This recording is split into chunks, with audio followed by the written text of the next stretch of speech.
Olá, meus amigos e minhas amigas, tudo bem? Sejam muito bem-vindos ao Arena de hoje. Nós estamos numa série sobre os 10 mandamentos e hoje vamos falar sobre o primeiro mandamento. Os dois programas anteriores, nós tivemos a base para entender, a partir de agora, cada mandamento. Seja muito bem-vindo e que Deus abençoe a você, a sua casa e a sua família.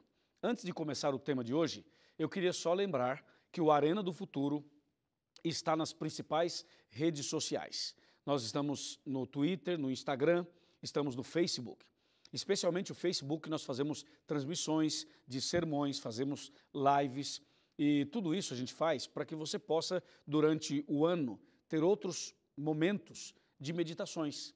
O Arena não é só programa de TV, é também programa de internet e é também programa de rádio.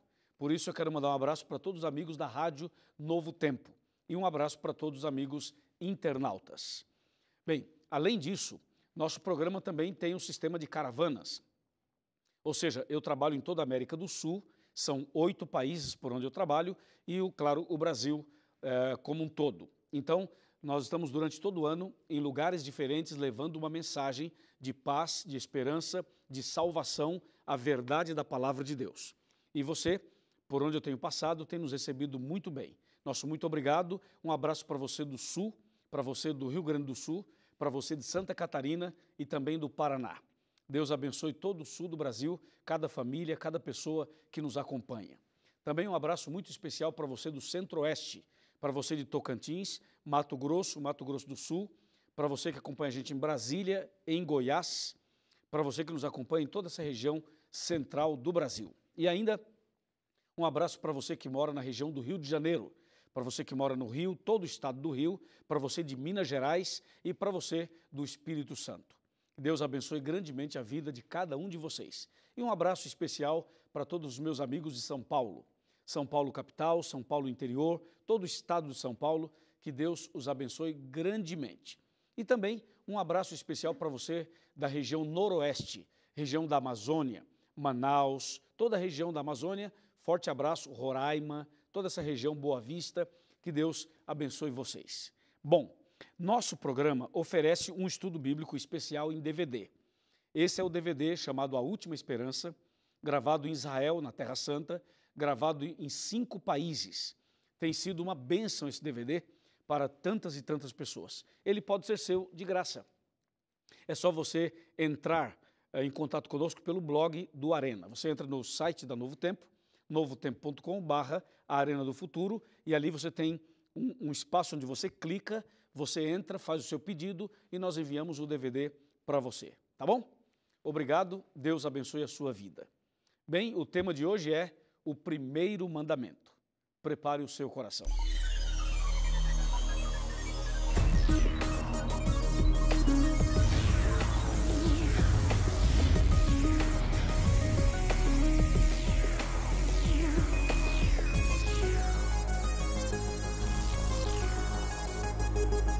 Ok, já estamos aqui preparados com a Bíblia nas mãos para o nosso tema de hoje.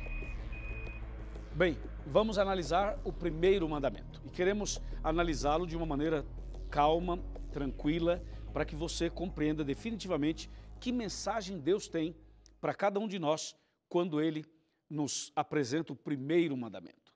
E para isso eu quero convidá-lo a abrir sua Bíblia comigo no livro de Êxodo.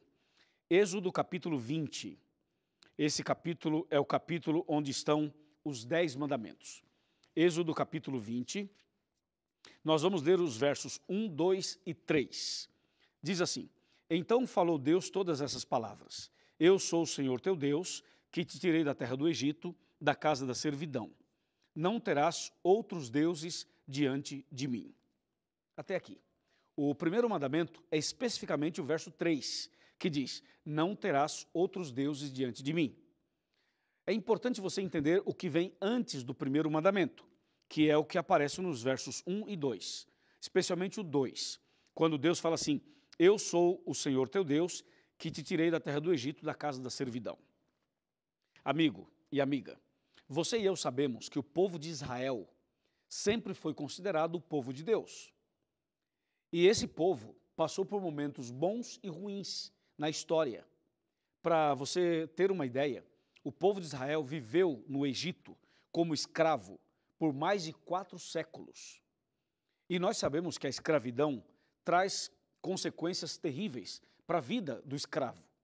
Quando uma pessoa está na escravidão, ela tem problemas, ela é atingida fisicamente, a escravidão atinge a pessoa emocionalmente, psicologicamente, espiritualmente e até mesmo na cultura.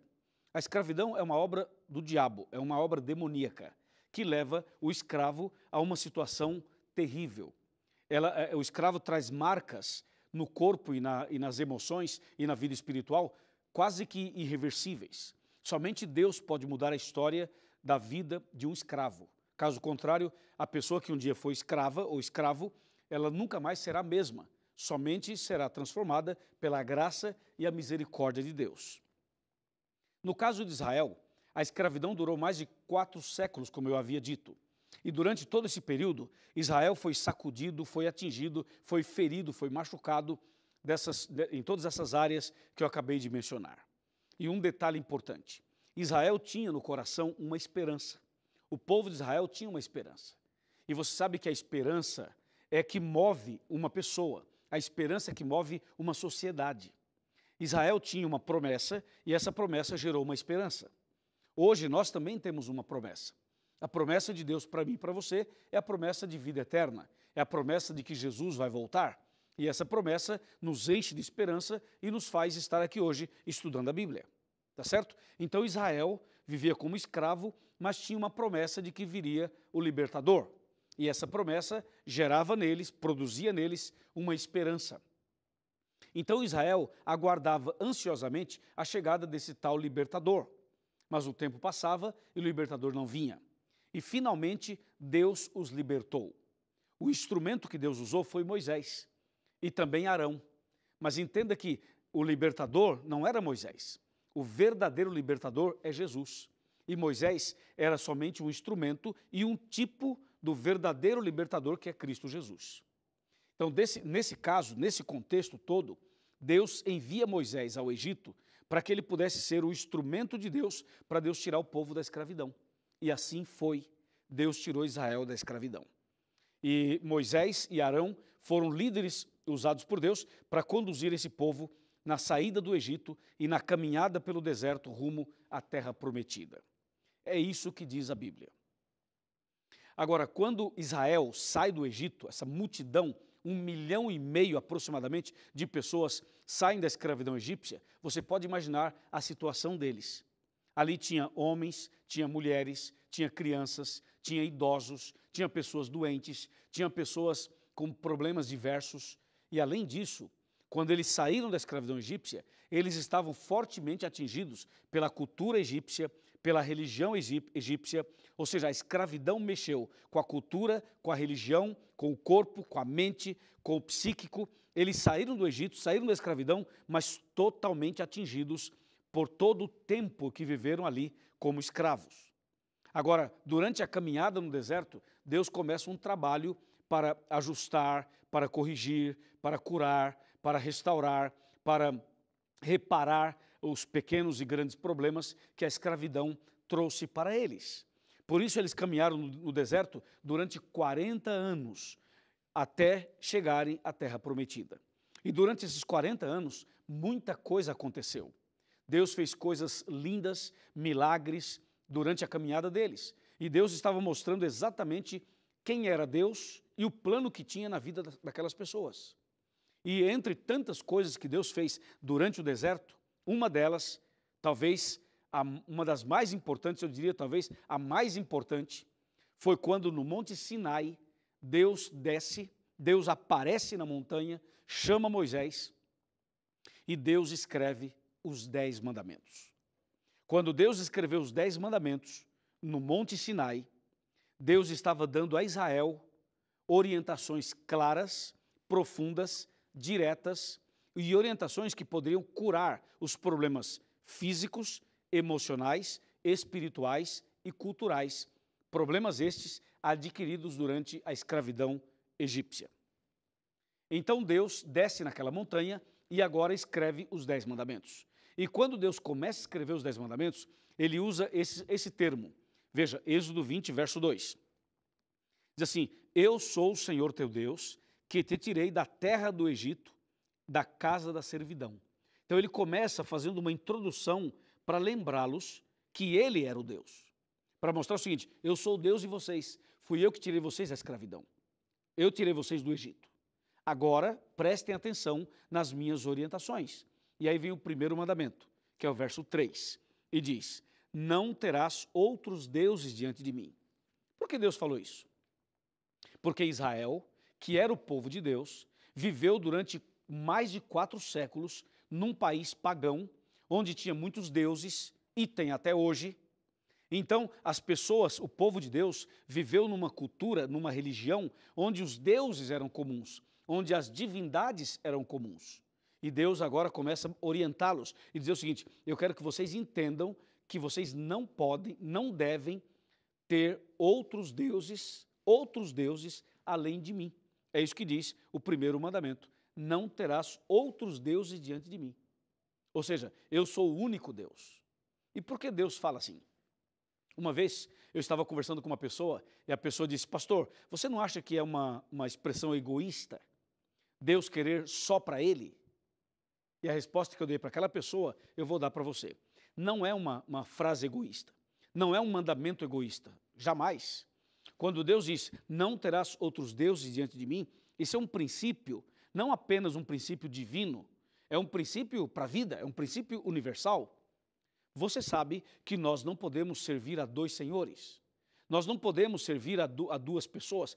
Resumindo, você não pode estar em 2 lugares ao mesmo tempo. Eu não posso estar aqui no estúdio e ao mesmo tempo estar em outro lugar. Logo, eu não posso ter 2 mulheres. Você não pode ter 2 mulheres ou 2 homens. Bom, se você diz: não, mas eu quero ter. Ok, nesse sentido você é livre para ter. Só que tem um problema. Se você tiver 2 mulheres ou 2 maridos, você não será feliz. Porque é impossível ser feliz tentando agradar a 2 pessoas, a 2 maridos, a 2 esposas. Então Deus sabe que uma pessoa não pode ser feliz tendo outros deuses além dele. Esse é um princípio. E tem um segundo princípio: só existe um Deus verdadeiro. Os outros são falsos. Os deuses que existem no mundo, as divindades que existem no mundo, elas não são verdadeiras. Muitas delas são tipo monstros, cobra, vaca, entendeu? Tem animais, tem alguns deuses que têm 7 cabeças, tem 10 chifres, tem umas coisas estranhas. Então, veja, se você vai para o mundo hindu, por exemplo, você vai ver um monte de divindades. Se você vai para o outro mundo religioso, vai ver um monte de divindades. A Bíblia é clara, só existe um Deus, só um. E esse Deus é o Criador dos céus e da terra. Todas as vezes que alguém tenta, ou que alguém tentar, servir a outro Deus, além do Criador, essa pessoa não será feliz.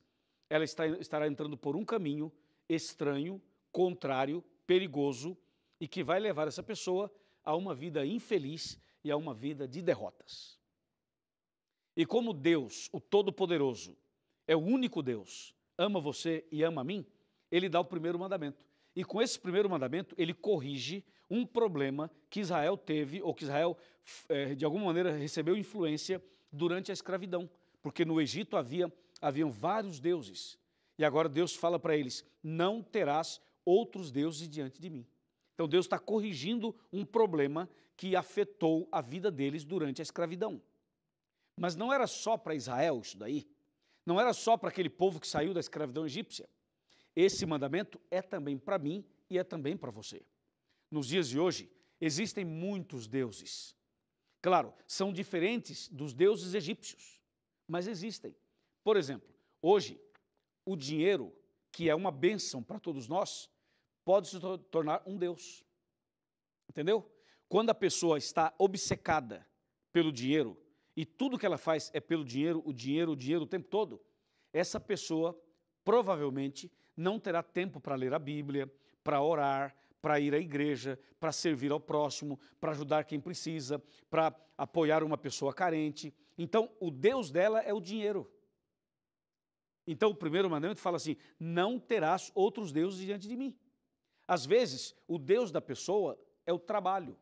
Às vezes a pessoa trabalha excessivamente, como um camelo, como um louco, a fim de conquistar coisas, e no final deixa a família, deixa os amigos, deixa a religião, deixa a comunhão com Deus, deixa a igreja, não tem tempo para a Bíblia. Então, o trabalho tornou-se um Deus para ela. Às vezes, o Deus da pessoa é o próprio corpo. Nós vivemos numa sociedade onde as pessoas estão obcecadas pelo corpo. É pelo corpo. E às vezes a pessoa exagera, ela vai ao extremo. E isso é muito perigoso. Você olha hoje, por exemplo, para as academias e vê as academias lotadas. Está bem, academia é uma coisa boa, cuidar da saúde é fundamental, todos nós precisamos fazer exercícios físicos. E a Igreja Adventista é uma igreja que apoia e defende a saúde, o cuidado com a saúde. Mas cuidado, porque algumas pessoas estão indo para um caminho em que o culto ao corpo acabou se destacando. E a pessoa, ela é escrava de si própria. Então, muitas vezes, o corpo, o exagero do cuidado pelo corpo, acaba sendo um ponto de culto e acaba sendo uma quebra do primeiro mandamento. Existem outros deuses, deuses de madeira, deuses de pedra, deuses de bronze, de ouro, há muita coisa por aí. E Deus está dizendo o seguinte: não terás outros deuses diante de mim. Entendeu? Quando que um objeto, ou uma pessoa, ou uma coisa se torna um Deus para a pessoa? Esse objeto ou essa coisa se torna um Deus quando aquela coisa, aquele objeto, aquela pessoa está tomando o lugar de Deus. Nós devemos amar as pessoas, devemos trabalhar, devemos lutar por conquistar coisas, devemos desenvolver nossas atividades normais. Só que, atenção, nada nem ninguém deve ocupar o lugar de Deus. Deus deve ser soberano, deve estar em primeiro lugar, Deus deve estar acima de tudo e de todos. Mesmo que uma coisa boa esteja ocupando o primeiro lugar do teu coração, mesmo sendo uma coisa boa, ainda assim é errado. Porque o que Deus ensina na Bíblia é o princípio da felicidade. E o primeiro princípio da felicidade é a obediência ao primeiro mandamento. Se você quiser ser uma pessoa feliz, é preciso seguir o primeiro mandamento. É preciso cuidar, prestar atenção neste mandamento. Entendeu? Caso contrário, você vai continuar vivendo como escravo. Caso contrário, você vai continuar vivendo no contexto egípcio, como Israel viveu. Veja que Deus tirou Israel do Egito e agora começa a corrigir a rota. Começa a burilar o caráter deles. Começa a prepará-los. E para que Deus estava preparando Israel? Para entrar na terra prometida. Entendeu? Então, não ter outros deuses diante do Deus verdadeiro é ou faz parte do preparo para entrar no céu. Para entrar no céu. Você quer entrar no céu? Claro que quer. Eu também quero. Todos nós queremos. Só que muitas vezes a gente acaba tentando servir a dois senhores. Quantas vezes as pessoas estão na igreja e ao mesmo tempo estão no mundanismo? É como se colocasse um pé no céu e um pé no inferno. É como se acendesse uma vela para Deus e uma vela para Satanás. É como se a pessoa tentasse agradar a Deus e ao mesmo tempo fazer as coisas contrárias aos princípios de Deus. Não dá. Então, nós que estamos na caminhada, nós que um dia também decidimos sair do Egito espiritual, nós que um dia decidimos deixar a escravidão e aceitar Jesus, ou aceitar Jesus e sair da escravidão, nós precisamos agora seguir estes princípios. E o primeiro princípio é o primeiro mandamento, que diz: não terás outros deuses diante de mim. Está claro isso para você? Eu espero que sim. Quando a gente vai lendo a história dos profetas, dos apóstolos, dos patriarcas, a gente começa a entender algumas coisas. Por exemplo, se você ler lá no livro de Gênesis, lá no comecinho, se você ler, por exemplo, a história do povo de Israel, de Jacó, toda a história, você vai perceber uma coisa muito curiosa.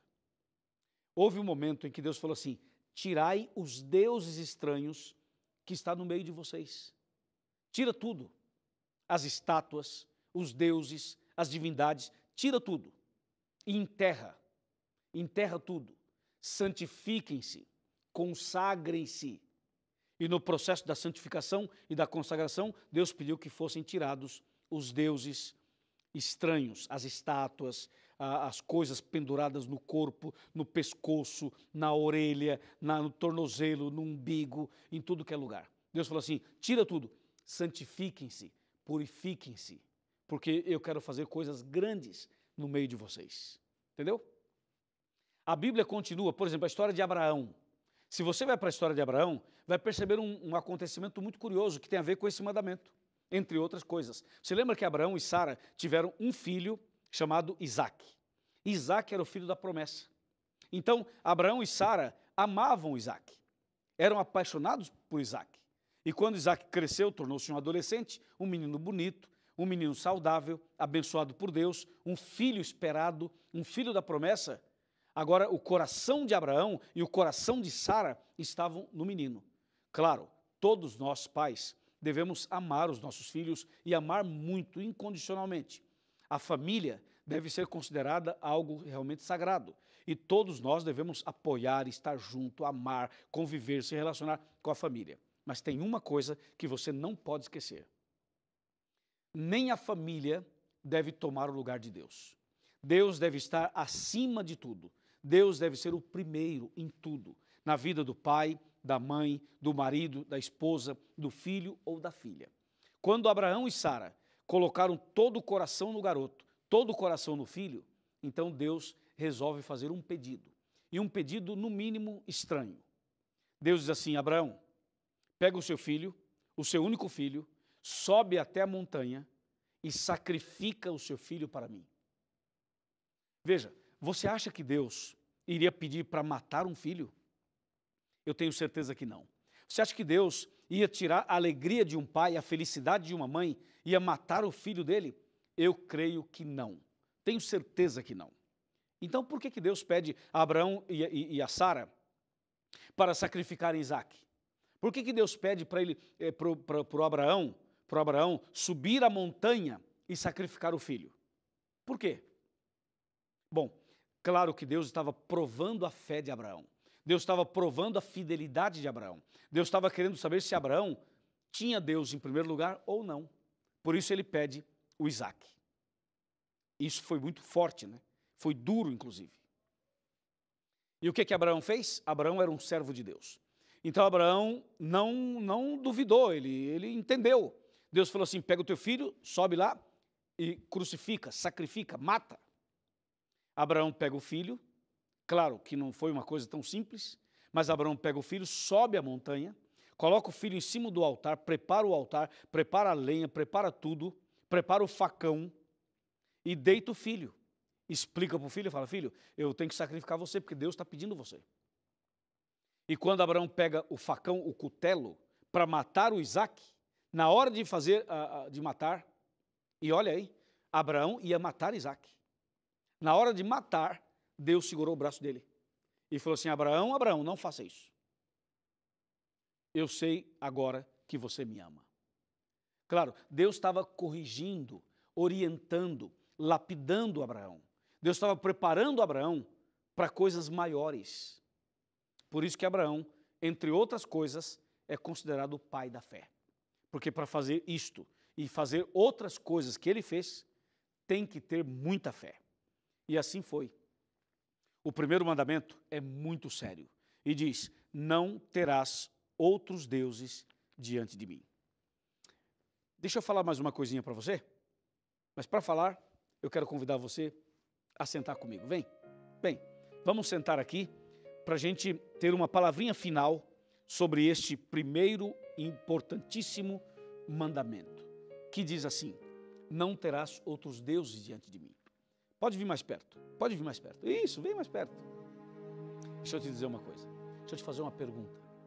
Você tem outros deuses diante do Deus verdadeiro? Tem alguma coisa na sua vida que está ocupando o primeiro lugar? Tem alguma coisa no seu coração que está ocupando o lugar de Deus? Tem alguma coisa em sua vida que deveria ser para Deus e você está dando para outra coisa, para outra pessoa, para uma outra situação? Tem?